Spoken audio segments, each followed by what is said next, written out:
One and a half starting players have just decided, you know what, playoff final, chance in the Premier League, not important to me. I'm gonna head off to some batshit tin pot international tournament.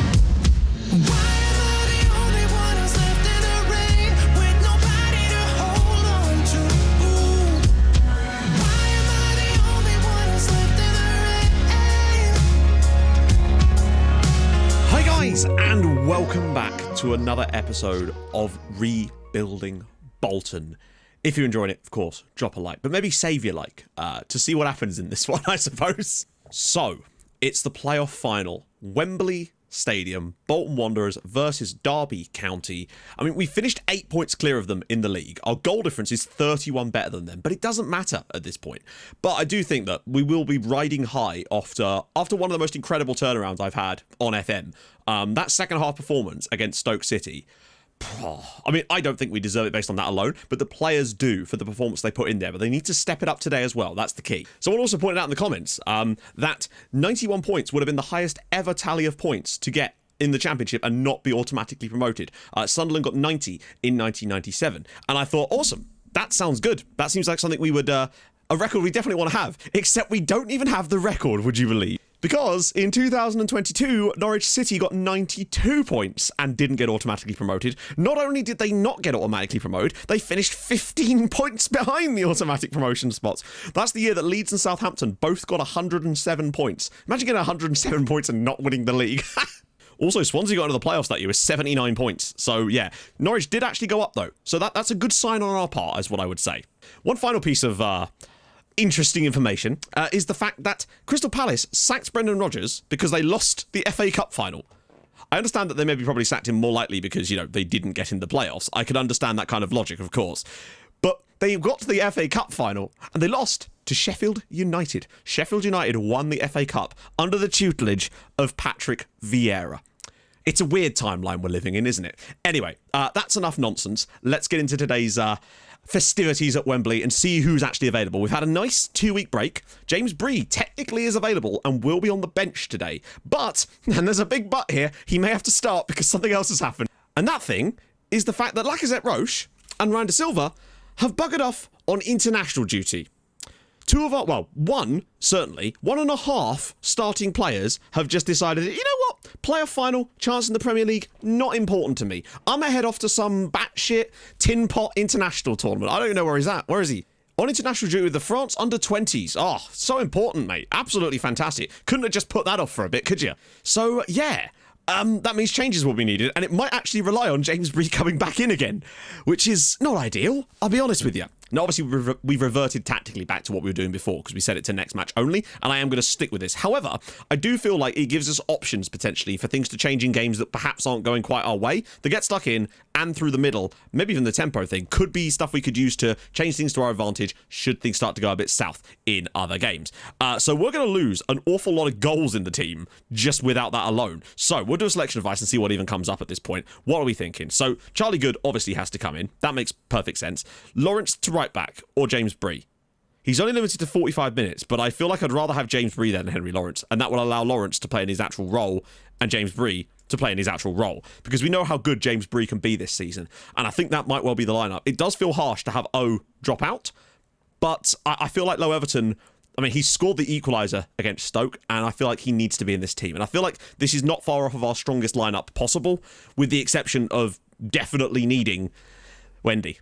But Wendy's moved on to a better place, McDonald's. For some reason, I was under the impression that you could have a larger bench for the playoffs, but no, apparently you can't. It's still full 7 bench. So Clarkson, O, Bate, Cassidy, Ewan, Innes, and Loshtak. We don't need Innes and Loshtak. I'm going to put Michelle Miller on the bench instead of Loshtak because, sorry, instead of Innes, because if I'm going to bring on a right-sided player, it's going to be Loshtak, not Innes. Oh, they've got Levi Cole on loan from Chelsea. Let's crack this out and hope for the best, eh? Oh, of course, we've got this menu as well, haven't we? Charlie Good and James Bree are lacking match fitness. I hope that doesn't come back to bite us. Worst case scenario, we can shuffle things around a little bit, push Lawrence to fullback, sort of, and then go like that. I'd just rather not. Oh, motivation already. You love to see it. We're 90 minutes, potentially, away from the Premier League. Oh, God. I'm just thinking, right? Let's not get too presumptive here.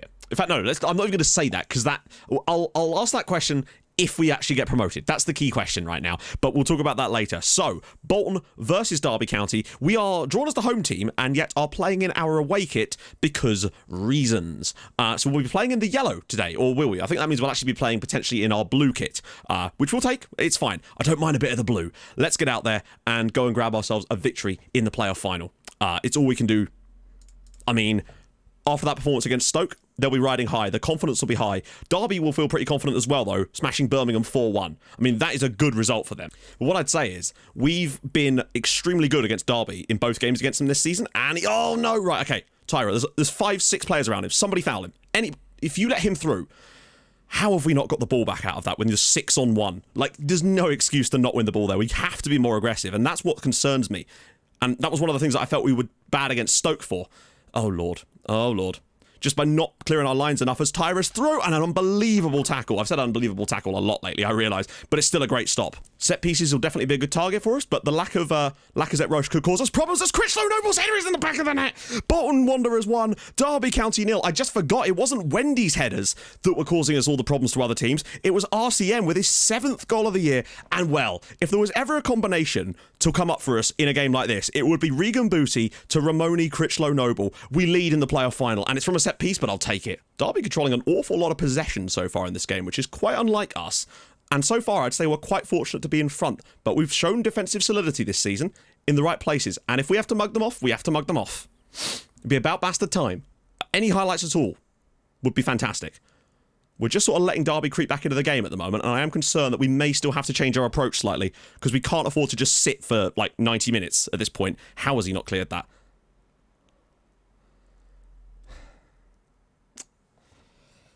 I just have no idea what the hell that was. Paddy McNair gets the equaliser for Derby County, but what on earth was that? Like, Quinn here, look, the ball is underneath him. And then the goalkeeper, I'm lost for words as to what that passage of play was in general.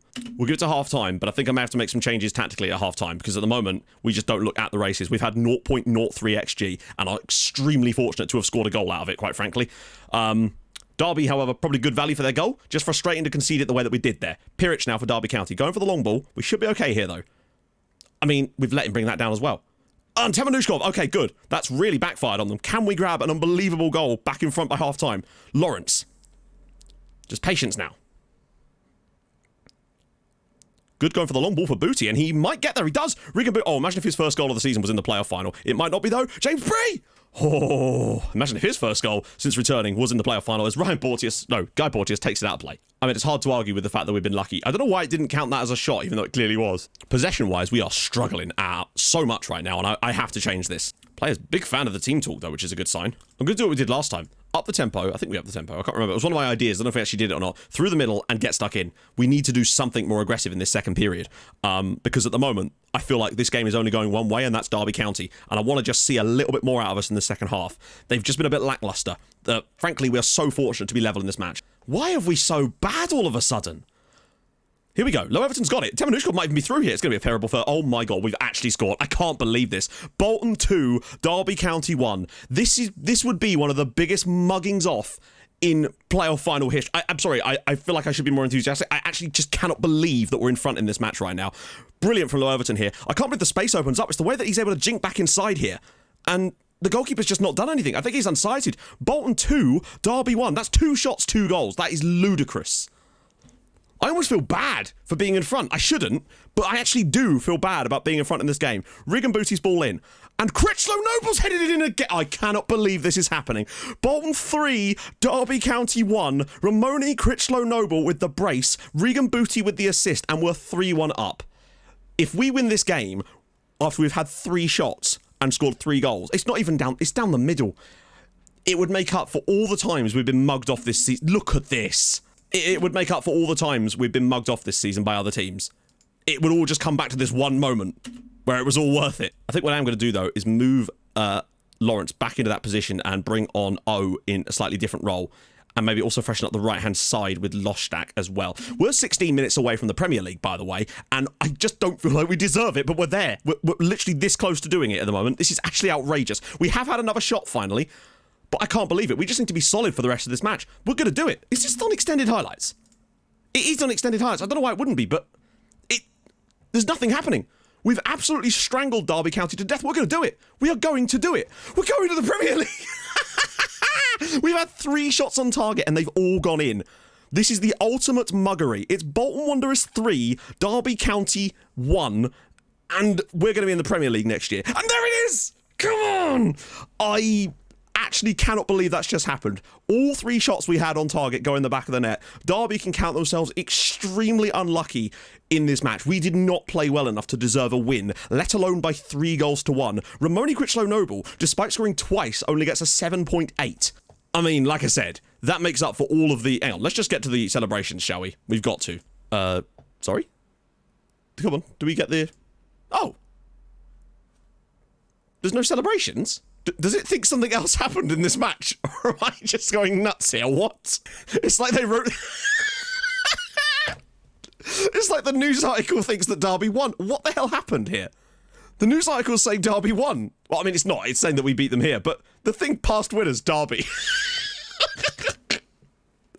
Even the guy that wrote this news article's like, yeah, you mugged them right off there, buddy. We've won. We've actually won. We've won the playoff final, hilariously. Also, what does that mean? Oh, preseason favourites. Yep, no, we're promoted to the Premier League. Now, the question I was going to ask you was, what do you think our budget will be? I'm very interested in it. I can't believe we've actually done it in a style like that. That is ludicrous. Also, shouldn't there be like a celebration or something? Usually there's like a, you know, a winning thing. Do you not get one for winning the playoff final or something? We're promoted to the Premier League. That's fantastic, obviously. Brilliant result. Now, the big question, and this is huge. Budgets. £37 million.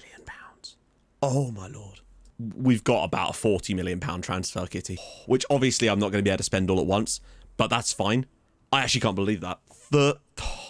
I'm still in shock about what happened in the bloody game. That felt so anticlimactic. There just wasn't a lot of highlights in it, to be honest, on extended. And there wouldn't have been many more on comprehensive, frankly. It'd just been a load of corners, probably.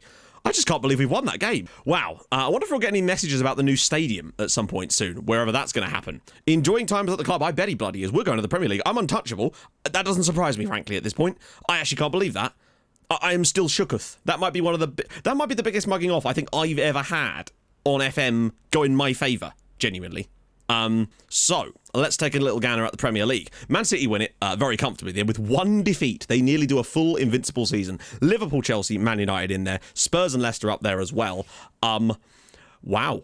Newcastle come in 7th. Arsenal 8th as well. Watford with... Yeah, and then it's all sort of everybody else, really. And then, of course, there's Sheffield United getting the Europa League there, coming 15th. West Brom, Fulham and Bristol City getting relegated. So QPR beat Cardiff City in the League One playoff final. God, that's a hell of a... And wow, MK Dons won the league, with Ipswich finally coming back up again. Down go Preston, Gillingham, Swindon and Crawley Town. Any surprise packages in there? Not particularly. What about down in League 2? Bradford beat Stevenage in the playoff final. Salford win the league by 11 points and are finally into League 1 in quite comfortable style, along with Cheltenham and Forest Green. Bradford City from 7th place. Although admittedly, it looks like those places were covered by a relatively small amount of points, do get promoted. Down go Harrogate and Oldham, who I think have already been relegated at least once this save as well. In the National League, Chesterfield bit late in Orient, relatively the same times. Boreham Wood, though, champions, fair play to them. And down go Telford, Havant, Waterlooville, Chester as well, and Maidenhead United. Now, obviously, I don't have, or do I actually? I've forgotten. No, I don't have other European leagues turned on just yet. I'm obviously going to be able to do that over this summer, as we're obviously moving into a slightly different phase of the save. So I will be turning on some more of the top European leagues and then turning off some of the others. That way, we get a bit more variation when European stuff comes, hopefully, later in the save. Because otherwise, it can be a bit too easy for English teams in Europe, I find. What an end to the season. That has been an absolute roller coaster. From looking like we were going to steal it out from under West Ham's nose when we got this great victory at Huddersfield and then the draw against Reading, sort of. And the Luton Town victory was the key thing there, frankly. But then to throwing it all away on the final day of the season in just one of those aberrant games. And then to being probably the worst performance of our entire save away at Stoke, thinking it was all going to be gone. Then to coming back in that second game with the double from Temenushkov and the goal from Sonny Low Everton, that 4-minute spell basically defined our season. And then the playoff final, to score 3 goals off of 3 shots on target is just not something that we've done this season. And that might be the lowest we've had. In fact, it might be the lowest amount of chances I've ever required to score 3 goals on the whole of FM21, if I'm honest. 2 goals for Ramoni Critchlow-Noble. And I'm glad it was him, frankly. The guy has been a legend of this save already. 153 league appearances for Bolton, 12 goals. But this year, he scored 8 times for us in the league, which is ludicrously good. Still not his best performance overall, perhaps, because he's been played out of position. Well, not out of position, but you know how things have changed slightly. But, you know, in his 4 years at the club, he's never failed to score in a single season for the club, and has been an absolute rock at the back for every single one of those seasons. And the guy's an absolute Bolton legend at this point. Surely he's got favourable status at the club, surely. So, Nat Loftus, of course, player manager. Any players on there? Right. So, Regan Booty, interestingly, is already an icon of the club. And so am I, and so is Kunte Manushkov, but no Romani Critchlow-Noble. And I do think it might favour attacking players and players that have insane ratings, perhaps. But it's cool to see that Regan Booty is a Bolton icon. And boy, is he. 25 assists this season in 46 appearances in the Championship for Regan bloody Booty. I just could not have fathomed the idea that Regan Booty was going to... Firstly, he's been playing as a wing-back. He's not even quick. Like, it's crazy to think that Regan Booty has been able to be good enough to be a wing-back to get 25 assists in the Championship this season. Now, albeit, there's a lot of, like, set pieces in there too, but they're certainly not all set pieces, for sure. I'm ecstatic with Regan Booty. There's something about Regan Booty in FM that just makes him amazing. He is going to be able to play in the Premier League next year as a wingback. And like someone said in a comment a little while ago, the idea of Regan Booty as a Premier League wingback is astonishing. And he'll be like, what, 28 years old by the time that comes around? Or maybe, no, 29. No, 27 still. But regardless, and he's still got 3 years left on his deal here, it's incredible to see. And Regan Booty will get Premier League games for us. 203 league appearances for Bolton. He's been at this club the entire time. It's the first season he's gone without scoring a single goal for us in the league, but he has banged, in total, in theory, 25 assists, and that's the best performance of his entire career, coming in the most difficult division he's played in up to this point. I'm just amazed at the strengths this guy's gone to and how we've just been able to play into that, and he's just been so creative. Anyway, I'm going to save a lot of this sort of more in-depth analysis for the analysis video, which of course you'll be seeing later tonight, as we decide what on earth we're going to do. It's always difficult to analyse a winning team because you like a lot of the things about it, but it's certainly one of those things where you can certainly look for areas that we can improve, and we're doing that literally in 2 hours' time. So, tomorrow, of course, it'll be the transfer window episode, but it'll be our first episode in the Premier League. We may have got like 35, 40 million to spend. Do not expect me to spend it all. I'm going to be very careful with this because I'm not going to start like adjusting our tactic from the shape-wise. We're still going to be playing this shape in the Premier League next year. So, you know, I think my untouchability might mean that were we to get relegated, I would probably be able to keep my job. It's never happened in a rebuilding save before, but I feel like this is probably the biggest opportunity for it to happen. Because part of me worries that we might have gone up 1 year too soon. I just don't know. But I think with the right signings, we're definitely going to look to strengthen the youth at the club in sense of like trying to sign young, high potential, if we can find them, players to really suit the future of this team. Try to find some amazing regens from all over Europe. That's going to be my plan. I really want to stack us out and see what we can do, trying to find the perfect roles and the perfect characters and stories for every single position. So, if you've enjoyed this, and I hope you have, in spite of the muggery, and I honestly feel bad in many ways, but I also don't because we're in the Premier League, drop a like on the video. That'd be superb. If you're new to the channel, subscribe as well. That'd be fantastic. I promise you, we normally don't score every shot on target. If anything, it's normally the opposite.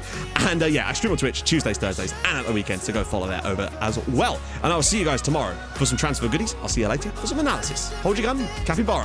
Bye-bye.